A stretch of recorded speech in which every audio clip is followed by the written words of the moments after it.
Veronica here. Good morning and welcome to my new home. So, as luck would have it, I managed to connect with a family that was looking for someone to help them grow a lot of their own food. They're really interested in being sustainable and off the grid, and I realized with all of the things going on in the world and me being off grid, having been off grid previously, that it wasn't the best time for me to make that move because there are so many people that want to grow gardens now, and I want to be available to be of service and help. So while you guys are trying to get your gardens put together and in place for the first time or maybe for the season, I'm going to be doing the same thing right alongside you guys. So whether you're a beginning gardener or you've done this a few times and it's not your first rodeo, stick around because I hope that maybe there's something that I can impart as far as words of wisdom, or maybe make a process a little more simpler so that I can set you up for success, and hopefully your garden will be as successful as mine hopefully is. So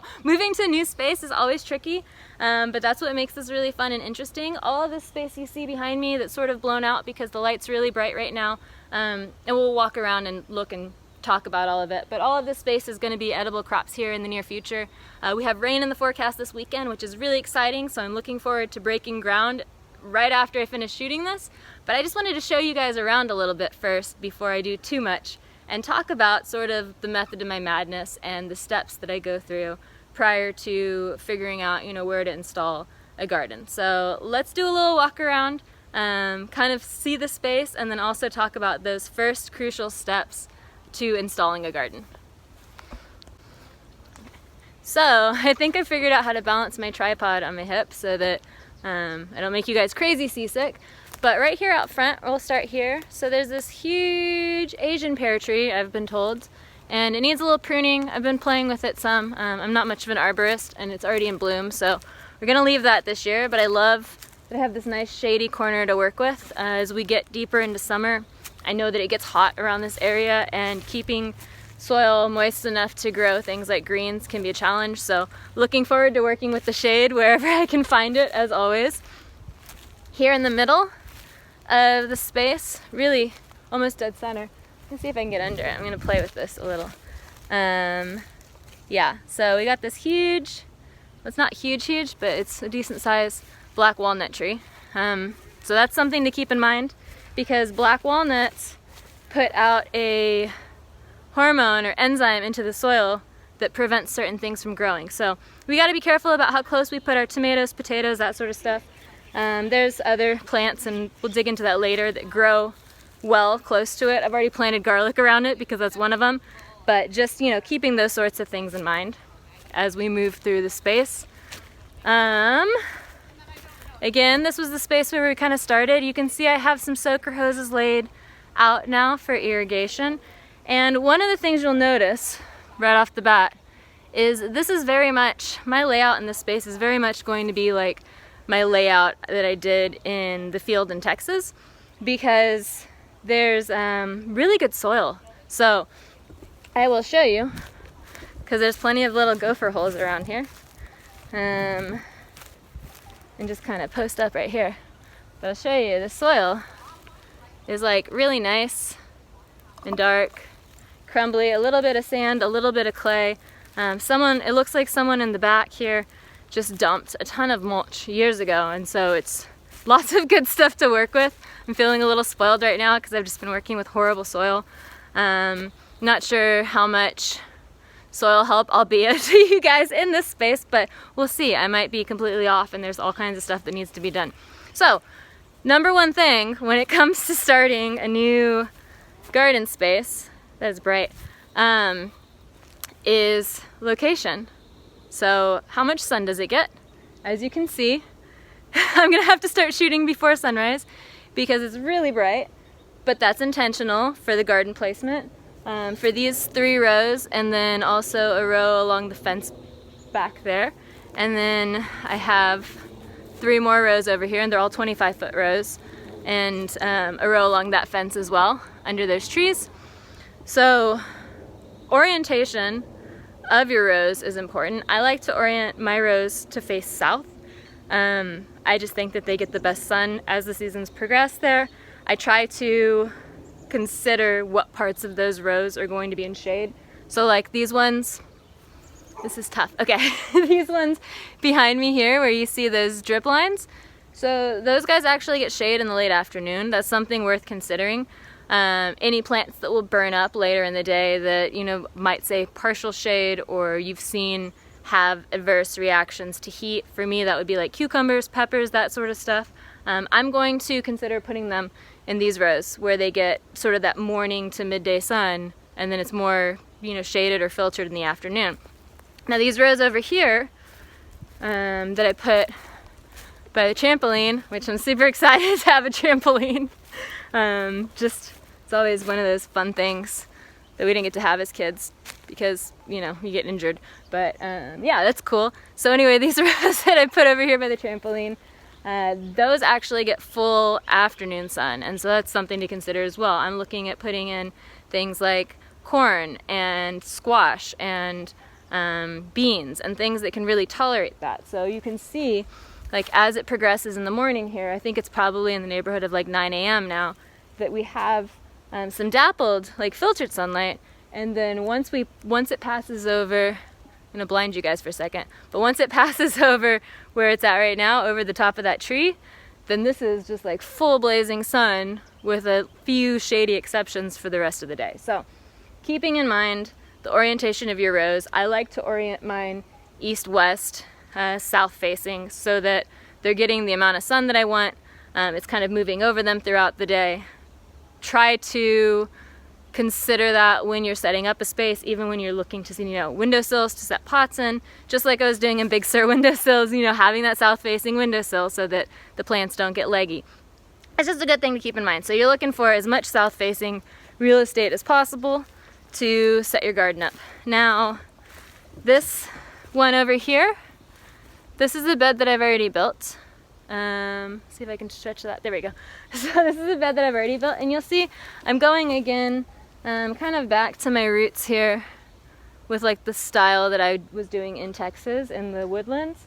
A very natural sort of stick and branch border. I'm going to be continuing to collect those to try and continue that in the yard. I really just like the aesthetic of it. I think that it looks a lot nicer to me than doing, you know, big raised beds, and also I don't think that it's going to be necessary in this space to do a big raised bed just because the soil feels nice. Now if the soil wasn't nice, we'd consider, you know, doing something else. But right now it really is going to be working with all of the materials I've got, all of the seeds that I carry with me. I mean, this is like go time. This is what I train for.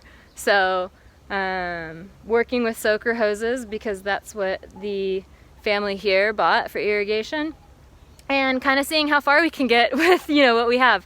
I've already started one of my favorite tower compost piles here, just that wire tower, about 2-3 feet across, could be bigger, but just something where there can be, you know, good air exchange, good layering, layer it like a layer cake, and the kids love it. Oh yeah, so there's 3 kids here, twins, 7-year-olds and a 5-year-old, so we're gonna have a lot of little helpers in the garden, which is exciting.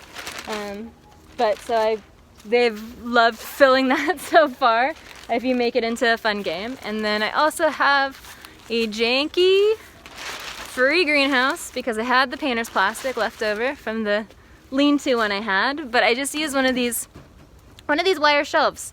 And so one of the questions I was getting, or I've been getting recently, is how to harden off your seedlings if you're getting ready to move them out. Now, we had frost on my car this morning on the roof, or yeah, on the hood of it, and so I'm not putting out tomatoes and peppers and frost sensitive plants yet, cucumbers, none of that. That's all going in here. So as it outgrows the shelves in my room on the windowsill, which yeah, I've already filled the windowsills here with plants too, because that's just kind of what I do. But as they outgrow that, then they get moved into this shelf, and it really is, it's one of those, just these wire industrial shelves wrapped in 2mm thick painter's plastic that costs like $2 at the hardware store.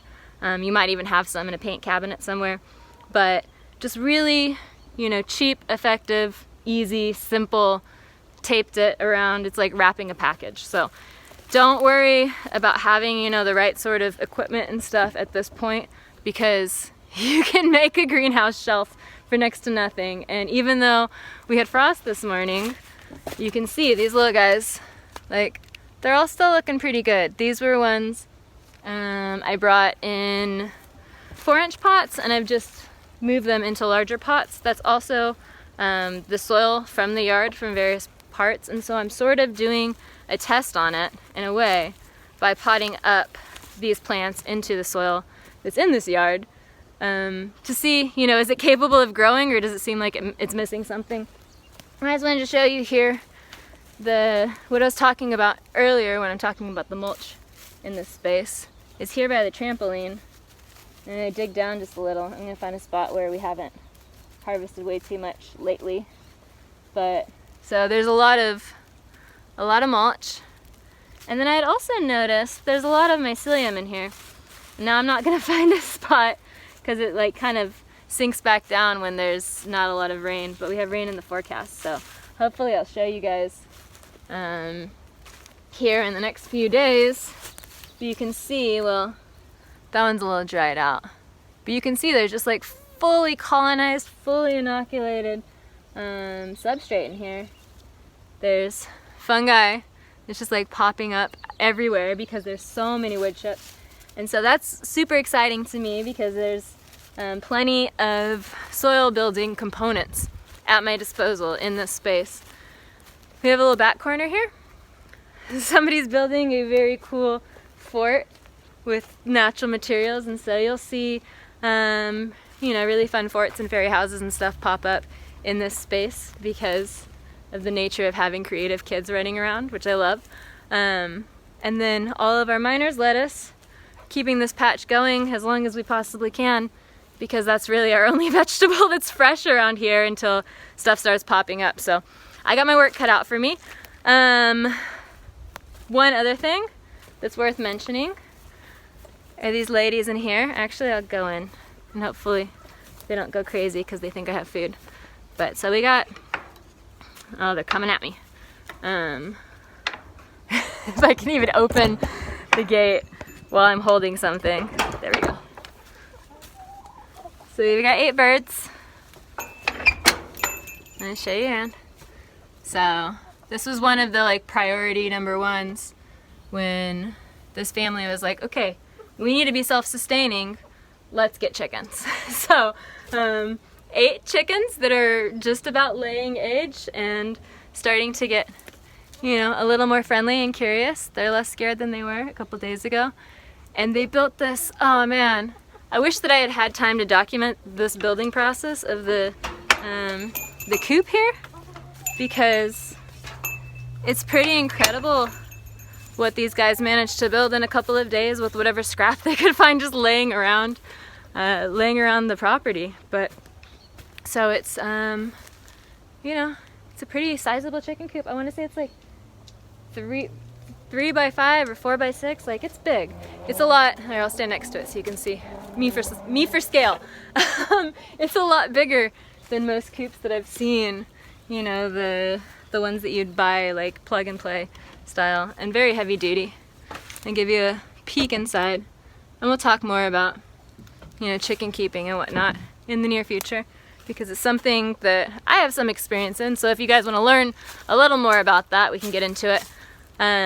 Again, lots of great soil building materials. This is a spot I've been pulling stuff, a lot of soil and mulch from, just to like build stuff. You can see it's like really beginning to decompose mulch. And then if I go deeper down, it's just this really, let's see if I can get the light a little. There we go. It's just this really nice, like black, crumbly, rich forest looking soil. So we'll have to get it under a microscope. I've been told that there's like a legit heavy duty microscope here, which I'm very excited about because I'm just learning how to identify all of the various microorganisms that live in soil. So that would be cool to kind of go over with you guys and see, you know, what metrics in terms of what we're looking at, what we can see with the naked eye, correlate with what we can see under a microscope, because there are correlations there and there is causation there, and that's why, you know, you have good soil versus bad soil, and you can see it and smell it and understand the components it takes to get there. But for now, we're gonna leave it at that. Sunlight is the #1 thing that you need to think about. What direction is it coming from? What does your plant require? If you have shade-loving plants, if you have heat-intolerant plants, if you have plants that do better in spring and summer, definitely consider working around the shady spots of your yard rather than avoiding them entirely. I've known, at least in California and Texas, that I've had great luck growing things in partial shade to full shade just because it's such bright lighting. So don't be afraid of your shade, but also, you know, kind of know where your sun moves through so that as you start to move and get your summer crops in the ground, you're prepared to, you know, really take advantage of the sunniest spot. So I think that that's good for today. If you guys have any questions, please feel free to leave them in the comments below. As always, if you like what you see, hit that subscribe button, ding that bell, and follow me on Instagram at FlavorKit for all of this sort of stuff and more. Also, I'm looking at maybe starting the Sunday Q&As again, but I definitely need some moderators, so if you're interested in volunteering for a moderator position, please reach out in the comments below or find a way to email me or DM me on Instagram or something, and we'll sync up a group just to make sure that there's enough people managing that comment flow if we're doing a live session so that everyone's able to get questions that I'm able to see and it's not just, you know, a jumbled conversation. And until next time, happy gardening.